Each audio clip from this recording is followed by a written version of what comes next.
Billy von Frausing-Borch, and I'm the host for this show. And on this show, what we try to do is explore all kinds of things that are psychological in nature, which actually means we look at all of life and all its psychological aspects. And today we have a very interesting topic. Louise Parente, who is a certified eating disorder specialist, psychotherapist, supervisor, educator, and coach. And she's presented at a variety of symposiums, conferences, and hospitals. She has worked as an adjunct professor at New York University School of Social Work. She authored Parting is Such Sweet Sorrow and Saying Goodbye to an Eating Problem. And she was the recipient of the Marquis Who's Who Lifetime Achievement Award in 2020. She's also, on a personal note, a wife, a mother, a grandparent, and she resides and practices in New York, New Jersey, and Florida. All right, and so here she is. Louise, how are you today? Hi, Ole. I'm fine, and I am really thrilled to talk about basically why I wrote the book. Being an eating disorder specialist for years and treating so many eating disorders and having my own issues with eating, one of the things that I really feel so strongly about is that one of the things that is not discussed enough or understood enough is the aspect of loss when it comes to changing a relationship with food. Now, it's not that that's not out there. It is. My feeling is it's not out there enough. And one of the reasons why I'm so happy to be here is I want to get that message out. Some people will agree with me. Some people will not agree with me, but that's okay. I want to see where this is going to go. If it's going to go anywhere and maybe it can develop. And even if it helps a small population, then I feel like I've done my job, so to speak. Well, thank you. Yeah. If I may, it was sort of fascinating when part of the reason I wanted you on this show is because when I saw the title of the book and I saw Parting is Such Sweet Sorrow, Say Goodbye to an Eating Problem, it occurs to me, oh, duh, you're absolutely right. You are suffering a loss. And people don't understand loss that much. It's like you got to grieve a loss, right? Whatever kind of loss it is. Mm-hmm. Well, that was my thinking, and that is my thinking. Again, some people say grieve eating, but let's see where it goes. That's the idea. And this is not a diet book. The idea of this is, in fact, the idea is to develop a relationship with a healthier type of eating. And again, that's why I'm saying that there is a loss there. There's an attachment, Ole, to food and the way we eat. For some people more than others. And, we can look at attachment theory, et cetera. But and for some people even more, it's what you use the food for. Or it's not only for sustenance, it's for many other reasons as well. Oh, if I may interject there, because I'm thinking culturally, because my father always used to, I'm Danish by birth. And my father always said, Danes do not eat to live, they live to eat.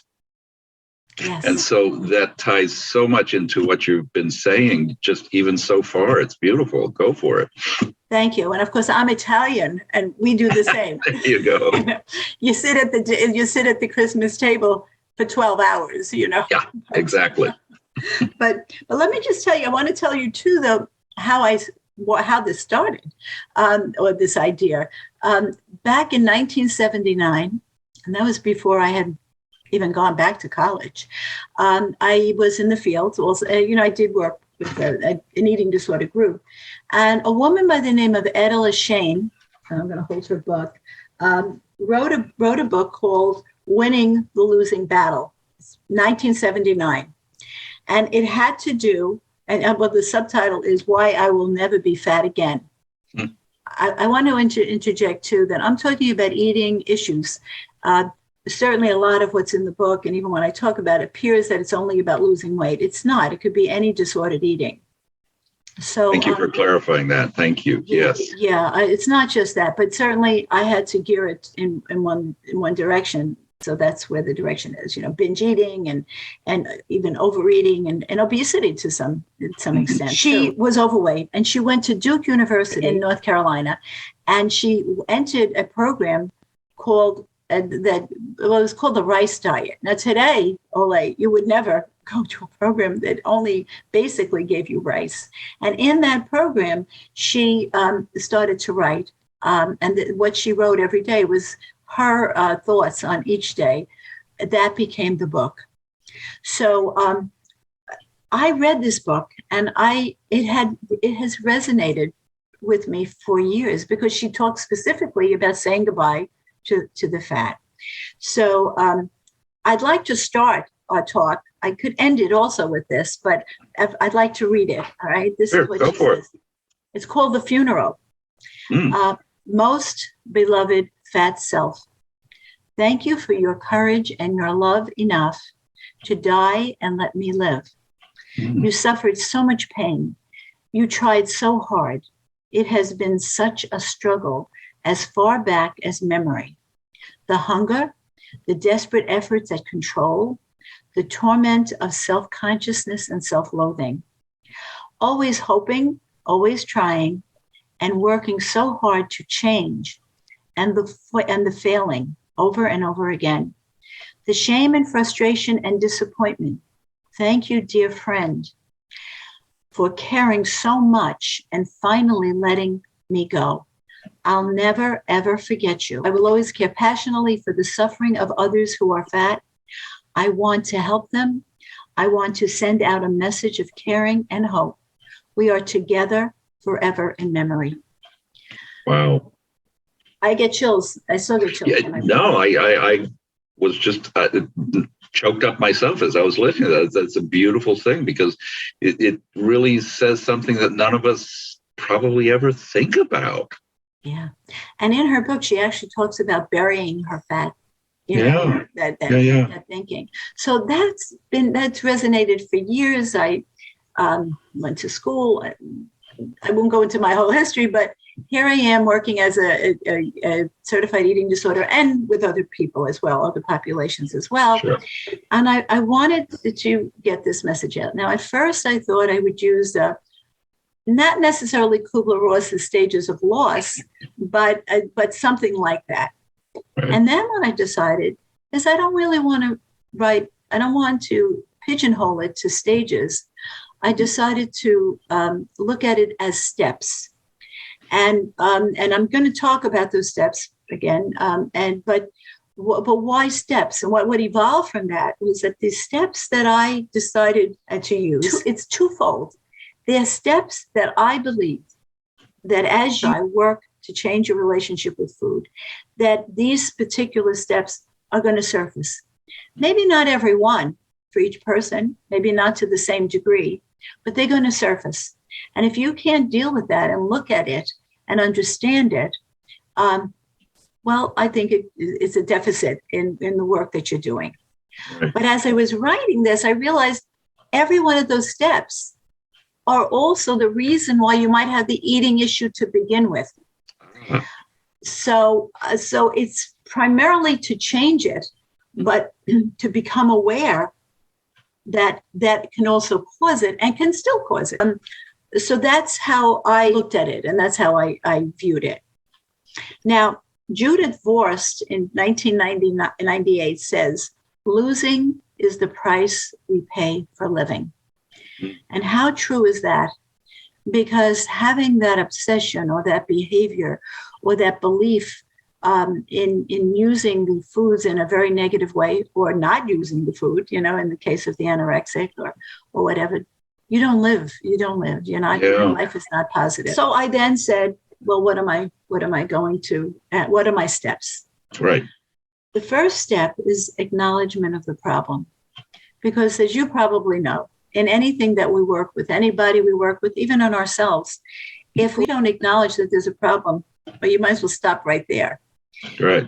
Well, if I may, that's the first step in the 12-step program. Exactly. Yes. And interesting that you say that, because as time has gone on and I wrote this, I realized this, if it helps, can definitely be helpful for anyone with an addiction. It can be for an overspender, perhaps an alcoholic. In other words, anything that's so obsessive and addictive, I think that this could also be helpful. Acknowledgement of the problem. All right. The relationship is a connection. There's a relationship with the food. There's a connection. We might understand why certain foods are more important than others. But the reality is, if you have a problem, there's a good chance. Well, some people have the problem because they really love food and they want to eat abundantly, but then physically and health-wise, it will get in the way. But majority of people aren't even enjoying the food. And, to the extent when it becomes a disorder, when it becomes more of a disorder. That's why there's another thing, you call it disordered eating or eating problems, because I don't want to pigeonhole any one of those definite disorders.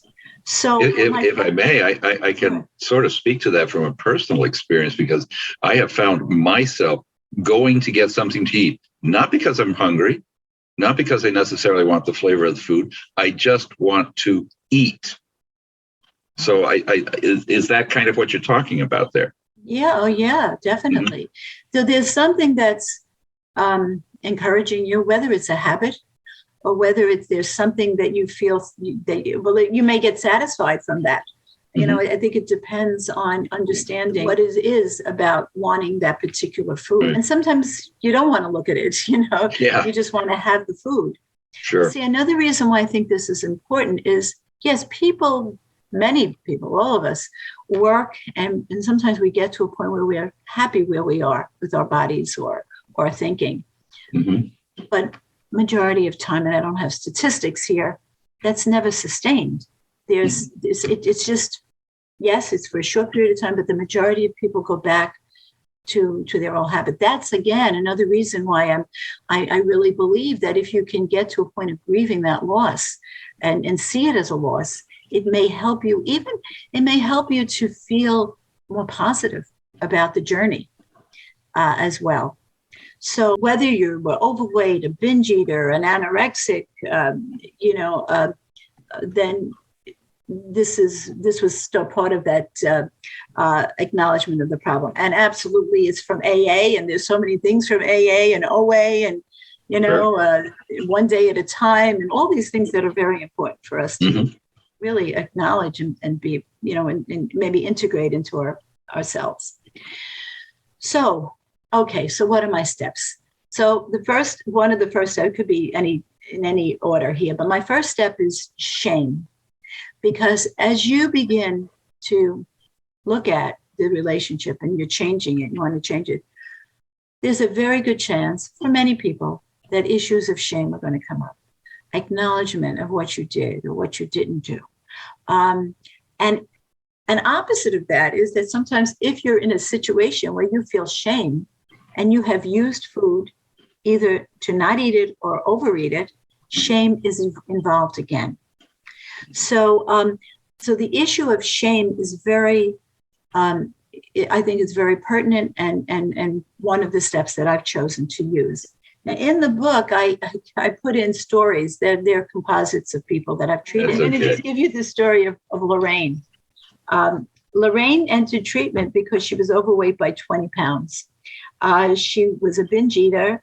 You wouldn't even think she was really overweight, but she felt very overweight. And she was a sugar addict. At 19 years old, she worked in New York City. She met the man she eventually was going to marry. And they would go out on a weekend, and he'd bring her home. He'd say goodbye, he'd go home, and then they would proceed to talk on the phone for hours because they had that kind of a relationship. Well, one night she came in, and it was right before Christmas, and her mother had made chocolate chip cookies. Ooh. Okay. All right. So it could have been anything. So He leaves, Lorraine, I'll call you later. She proceeds to go in the kitchen and stuffs these chocolate chip cookies in her mouth. He forgot to tell her something and comes back in and sees her with all these cookies in her mouth, something he never saw in her at all. He never saw her even eat that way.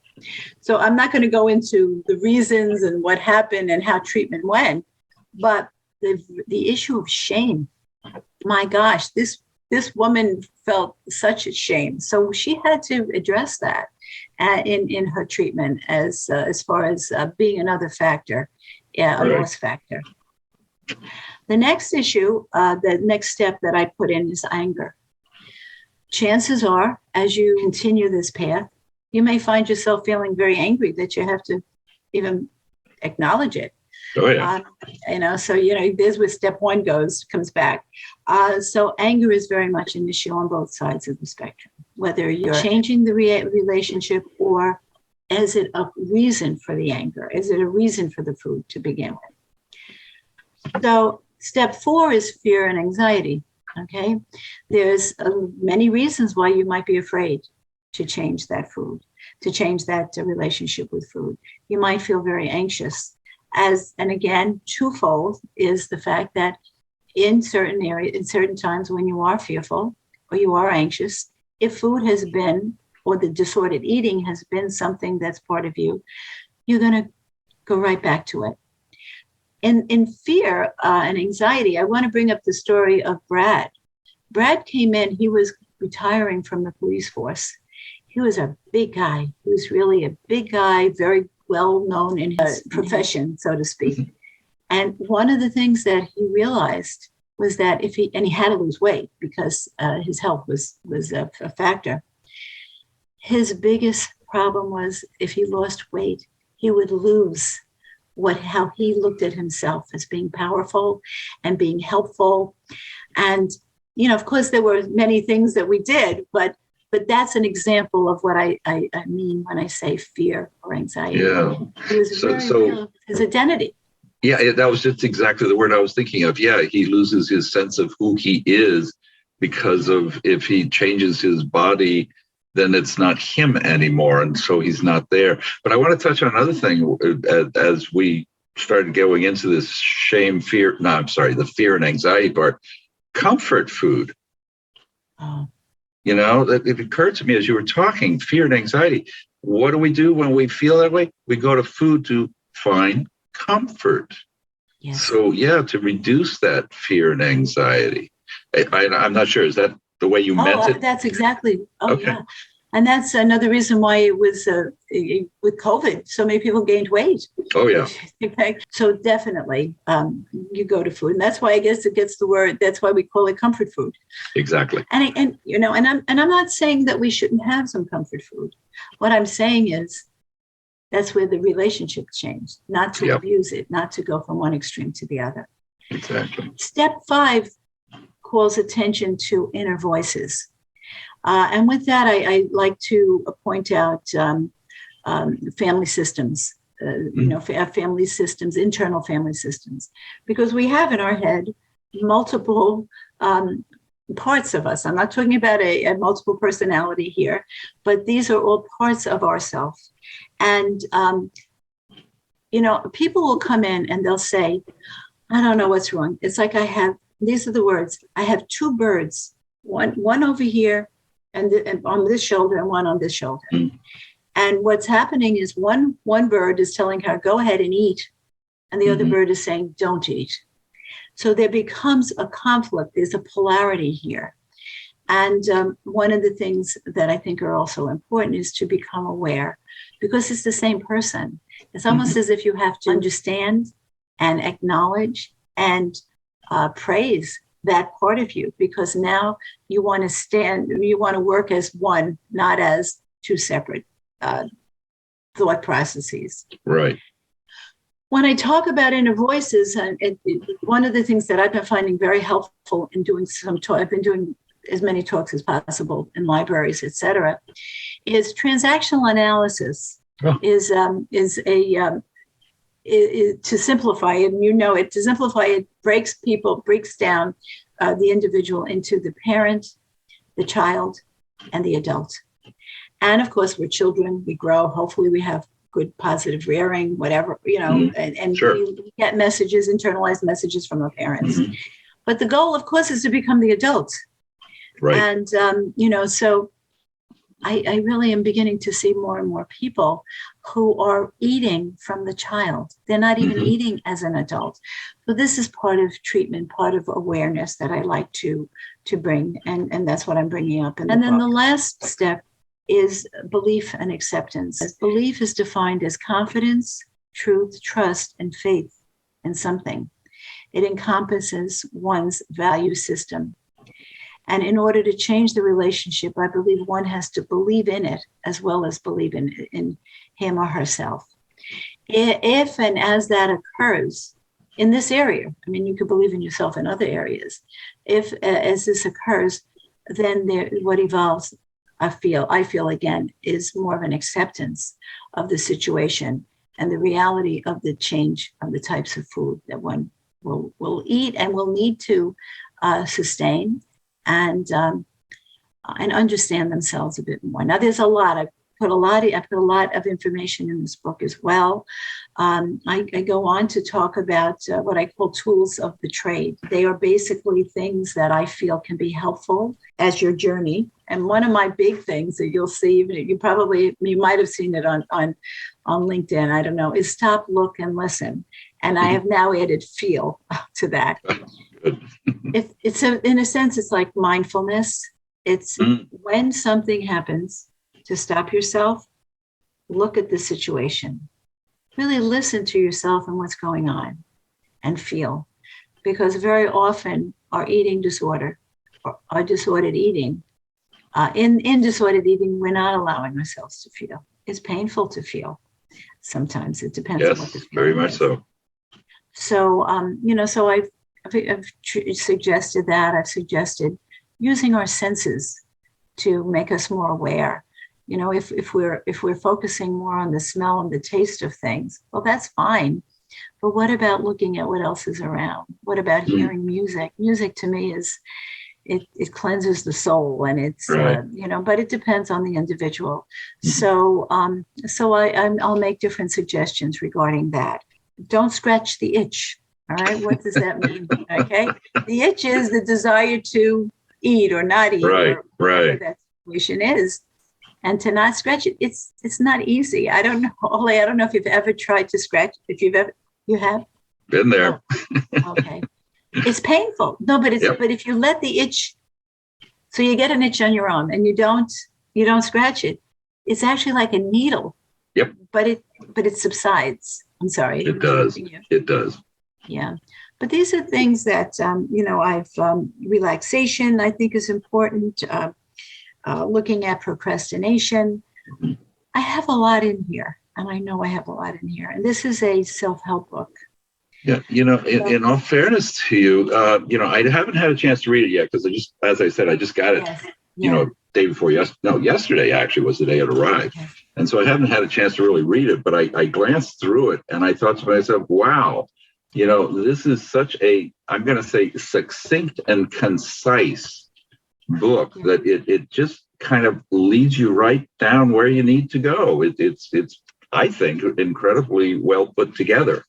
So I'm hoping the word gets out there on this because like I said at the beginning of this, I said the part that really intrigued me was the idea of the loss and grieving the loss, and we just don't think of that.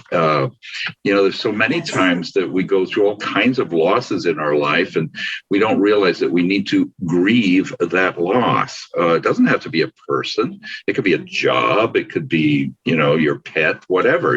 You're going to grieve that loss. But when you started saying about the food, I connected with it. I went, yeah, I don't get to eat that stuff that I used to eat, That is a loss. No, and that's why it's so important that when you're changing the relationship, that you change it to something that is healthy and good and still gives you a certain satisfaction. Not eating 5 bags with all the crumbs off the crumb cake. It's like what can you eat and still feel good about yourself and grow? I want to say one more thing about Etta Lashane. She says in here she was worried that if she got thin, for her that was the thing, and stopped eating too much, her happy childhood memories would disappear. To deny the pleasure afforded by food would deliberately wipe out the memories of childhood. It would be a kind of disloyalty. So I never thought of that. Wow. There again, the loss. Yeah. The loss. Wow. So I realized that I've written a lot here. I did run groups on this before I wrote the book. We had some success. This was many years ago. And it's going to take me a little bit of time, but I have started book 2, which will be a connection with this, where there are questionnaires and things that people may choose to do. And then a section on methods made as simple as possible that would be helpful for treatment, cognitive treatment, thinking, how you think, maybe allowing yourself to be more positive as to the outcome, more psychodynamic. And well, it's fascinating to me, and I'm so glad we had this opportunity to talk because of the fact that, I don't think we really appreciate the psychology of eating. We tend to think of it, I think, more as a biophysiological thing that we have to do. We have to eat in order to sustain our lives. So our connection with food seems more life-driven, like, oh yeah, we got to do this to live. It's like, but we don't seem to, I think, and after talking to you and looking at this book, I agree. We don't look at that psychology involved there. And that would include the loss when we can't eat those cupcakes. I just went through a thing where I found I seem to be allergic to a certain kind of cake yeast or something. And one of our friends is a baker and she has a shop, and I can't eat her cake anymore because I have a horrible reaction to it. And it's like, that is a huge loss because her cake is incredibly delicious. Right. But I have to look at it and say, no, I can't. No, I can't. And that is such a loss for me, not being able to enjoy her cake. So, oh yeah, because the memory of it, exactly. of what it is associated with. I will also say, like a person who's diabetic already has a loss because they cannot, and if they want to be healthy, they're not going to be able to eat. So they're already experiencing the loss, but there still could be another piece to that. Yeah, it's as I've gotten older, I seem to have developed more and more food sensitivities, which I'm suffering a lot of losses lately.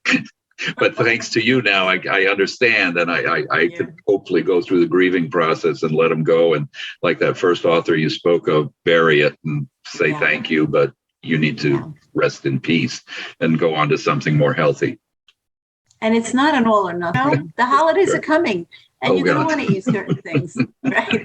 But it's that, how do you alter it? Maybe now it's not the time to think of it. I don't know. But for those who've done the work, you're going to want to go back. But sometimes going back and having something is a good, it tastes good. It's okay. Without having to get to the point where you no longer have taste buds. That's another thing. Your taste buds only last for so long. Then it's the memory of the food.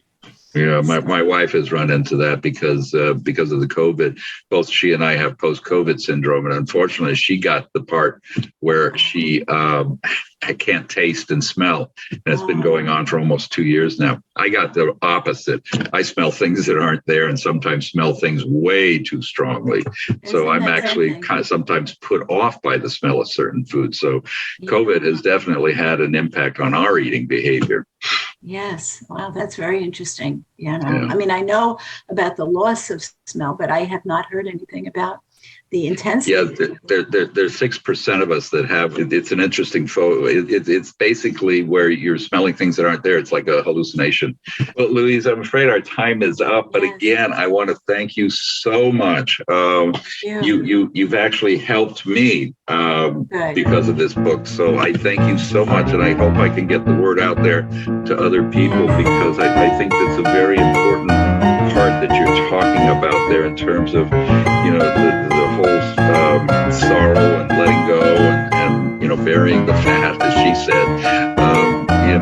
Mourning that loss, I think it is such an incredible message, and I hope we can get it out there. Thank you so much, and I thank you for inviting me. Absolutely. Okay, Louise, you take care.